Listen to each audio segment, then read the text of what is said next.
অন্তর্বর্তীকালীন সরকারের প্রধান উপদেষ্টা ডক্টর মোহাম্মদ ইউনূস বলেছেন, বাংলাদেশ এক পরিবার, এই পরিবারের মধ্যে বিভেদ করার কোনো সুযোগ নেই। ঢাকেশ্বরী জাতীয় মন্দিরে তিনি একথা বলেন। বিভক্ত না হয়ে ঐক্যবদ্ধ থেকে ধৈর্য ধরতে সব ধর্মাবলম্বীদের প্রতিও আহ্বান জানান তিনি। রকুনুজ্জামানের রিপোর্ট। মঙ্গলবার বেলা 12টার দিকে পুরান ঢাকার ঢাকেশ্বরী জাতীয় মন্দির পরিদর্শন করেন অন্তর্বর্তীকালীন সরকারের প্রধান উপদেষ্টা নোবেলজয়ী ডক্টর মোহাম্মদ ইউনূস। মন্দির পরিদর্শন শেষে হিন্দু সম্প্রদায়ের নেতাদের সাথে কথা বলেন প্রধান উপদেষ্টা। হিন্দু সম্প্রদায়ের নেতারা বর্তমান পরিস্থিতি প্রধান উপদেষ্টার সামনে তুলে ধরেন। আমাদের উপর যত ঘটনা হয়েছে আপনাকে দুঃখের সাথে জানাচ্ছি, 53 বছরে একটি ঘটনারও বিচার হয়নি।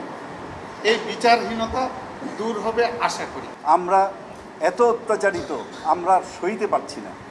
আপনি আপনার এই সময়ে আপনি বৈষম্য বিরোধী সমাজ, জ্ঞানভিত্তিক রাষ্ট্র সমাজ প্রতিষ্ঠার কাজটি শুরু করে যাবেন। পরবর্তীকালে আমাদের রাজনীতিকরা যারা দায়িত্ব নেবেন তারা যেন এই পথ থেকে বিচ্যুত হতে না পারে।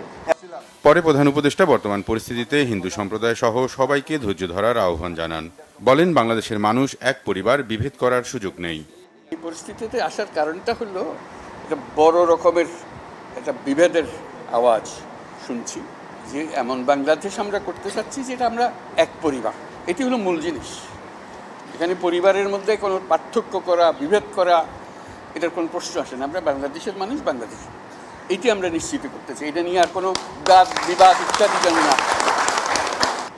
আমাদের গণতান্ত্রিক যে আকাঙ্ক্ষা, সেখানে আমরা বিবেচিত মুসলমান হিসেবে নয়, হিন্দু হিসেবে নয়, বৌদ্ধ হিসেবে নয়, মানুষ হিসেবে আমাদের অধিকারগুলো নিশ্চিত হোক। সমস্ত সমস্যার গোড়া হলো আমরা যত প্রাতিষ্ঠানিক আয়োজন এগুলো করেছি সব কিছু পচে গেছে। এই কারণে এই গোলমালগুলো হইতেছে। কাজে আমরা প্রাতিষ্ঠানিক আয়োজনগুলোকে ঠিক করতে হবে। যে ন্যায় বিচার হলে কে বিচার পাবেন আমাদের বলেন? আপনারা যদি বলেন যে আমাদেরকে এইভাবে সংখ্যালঘু হিসেবে এইটা হলো যে মূল সমস্যা থেকে আমরা দূরে সরে যাচ্ছি। আমাদেরকে বলতে হবে আমাদের গণতান্ত্রিক অধিকার প্রতিষ্ঠিত হবে।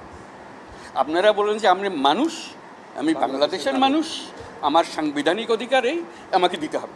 সব সরকারের কাছে এটাই যাবেন, আর কিচ্ছু চাই না আপনারা।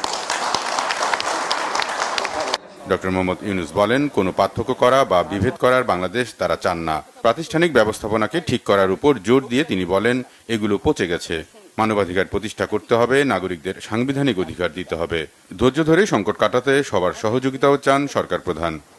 আপনাদের নেহাত সুনির্বন্ধ অনুরোধ, আপনারা ওই বিভিন্ন ইয়েতে চলে যান না, ক্ষোভের মধ্যে চলে যান না।